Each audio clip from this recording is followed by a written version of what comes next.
Welcome to The Explainer. So today we're diving into something that is honestly mind-blowing. For over 150 years, the geometry, the pacing, basically the entire tactical architecture of the world's most popular sport has been completely dictated by one invisible line, right? Without the offsides rule, the football pitch literally collapses into just a chaotic game of long ball cherry picking. But as you're going to see, this invisible engine has undergone some violent mutations over the years, shaping how the game is played, and especially now how it's policed by machines. Here's the roadmap for our explainer today. We're going to cover 1. The algorithmic wall, 2. Anatomy of the offside, 3. Three eras of space, 4. The WM tactical mutation, 5. Redesigning modern runs, and finally 6. The death of complexity. Okay, let's jump right in. To really get modern football, we have to start with how video assistant referees, VAR, and semi-automated offside technology have violently altered the spatial psychology of the entire game. For over a century, the offside line was, a subjective boundary. It totally relied on the flawed human eye of a linesman.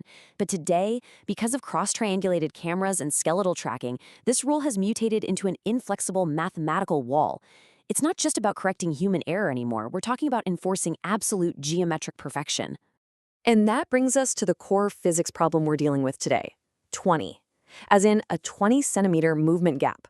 See, the modern game is actually running faster than standard video capture can perfectly isolate.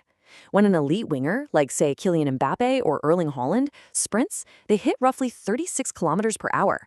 At a standard broadcast frame rate of 50 frames per second, a single frame represents a 20-centimeter gap in movement. That's huge.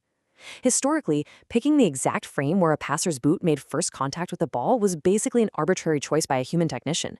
Shifting just one single frame could literally mean the difference between a perfectly legal onside run or being 2 armpits offside. It was a massive forensic flaw, and it's one that technology, using microchips and tracking points, is desperately trying to close. Section 1. Anatomy of the offside, the mechanical baseline. All right, so let's make sure we're on the exact same page regarding what defines an offside position at the exact millisecond the ball is kicked. First, an attacker must be in the opponent's half. Second, they have to be closer to the goal line than the ball itself. And third, and this is crucial, there must be fewer than 2 opposing players between them and the goal line. Usually, that just means the goalkeeper and 1 lone outfield defender. But here's the catch. Just standing there isn't actually illegal. The whistle only blows if that player becomes actively involved in the play, like touching the ball or blocking a defender's vision. And that active involvement caveat is exactly why you'll sometimes see players literally freeze on the pitch just to avoid a whistle. Section 2. 3 eras of space, historical mutations. Now let's look at how this rule has evolved, because it's wild. When the rules were first codified way back in 1863, it was a hyper-strict rugby model. If you were an attacker ahead of the ball, boom, automatically offside. Forward passing was functionally illegal. It just created this chaotic game of pack hunting and dribbling. To fix that, in 1866, they loosened it up. An attacker was onside if 3 defenders were between them and the goal. This birthed the famous 2-3-5 pyramid formation. Fast forward way ahead to 1990, and the rule was tweaked again so that being perfectly level with the defender became legally onside, which handed a massive speed advantage to forwards. But the real earthquake on this timeline, that happened in 1925, when the requirement dropped from 3 defenders down to 2. Section 3. The WM tactical mutation. Engineering a solution. Let's zoom in on that 1925 rule change for a second, because it triggered arguably the most violent structural shift in football history. Just look at that surge in goals. From 4,700 to 6,373 goals in a single English Football League season. Insane, right? Basically, in the early 1920s, matches had become incredibly stale. Defenders had totally mastered the 3-player offside trap. They just walk forward in unison, trap the attackers, and completely choke the life out of creative play. So the rule makers slashed the requirement from 3 defenders to 2. Instantly, stepping forward to trap attackers became a suicidal gamble. Attackers gained yards of legal space, the old 2-3-5 pyramid completely collapsed, and teams suffered this massive defensive vacuum. It was, quite literally, an absolute mathematical crisis. So, how do you survive a mathematical crisis like that?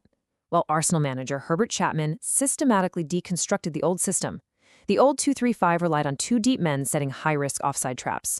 Chapman realized pretty quickly that you can't solve a spatial expansion problem with the same old positioning.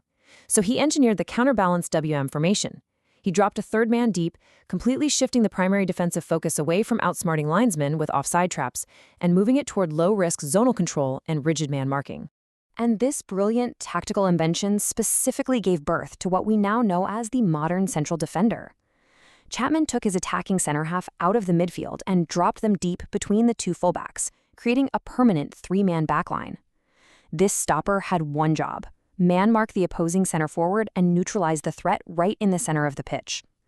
By establishing this baseline, Chapman replaced the gamble of the offside trap with pure spatial denial. A real game-changer. Section 4. Redesigning modern runs, the algorithmic response. Fast forward back to today, and we are currently witnessing the death of the gamble run. For over a century, elite forwards lived on the edge of a defender's blind side. They timed their runs based on human perception. You know, if you were shoulder to shoulder with a defender, a human linesman usually gave you the benefit of the doubt. Well, not anymore. Because semi-automated offside technology tracks up to 29 distinct skeletal points on a player's body to the precise millimeter, attackers just can't risk playing shoulder to shoulder. A digitized toe cap, or even a sleeve that leans a single millimeter ahead, means an immediate goal cancellation. No way around it.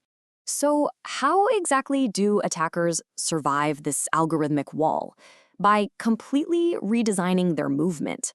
Attackers are being forced to abandon straight vertical sprints. Instead, we're seeing the rise of the deceived run. We're talking curved banana runs or sprints that intentionally originate 2 to 3 yards deeper. Attackers are literally giving up space on purpose. They do this to ensure that when they hit top speed, their momentum legally carries them safely through the line exactly after the ball is kicked. This millimeter accuracy has really homogenized the target profiles of forwards. It heavily rewards players with explosive deceleration and physical frames that can remain perfectly vertical so they don't trigger one of those overleaning offside calls. And just as attackers have mutated, defensive units have reacted to this algorithmic precision out of sheer terror. And they've done it in two completely opposite extremes. On one side, you have teams like post-2020 Aston Villa or Barcelona deploying a hyper-compressed high line. They push their defense nearly to the halfway circle, squeezing the playing space down to maybe 30 meters, trusting completely that any run over the top will be mathematically caught by the tech. On the exact opposite end, you have retracted low-block containment. These teams are so terrified of the automated line favoring a forward's raw pace that they deliberately drop extremely deep. They basically refuse to engage in the high-stakes offside trap at all. It splits modern tactical design right down the middle. Next time you watch a weekend match, see if you can spot which extreme a team is relying on to survive. Section 5. The death of complexity, the philosophical cost. Think about what the offside trap used to be. Prior to VAR, pulling off an offside trap was an elite psychological game.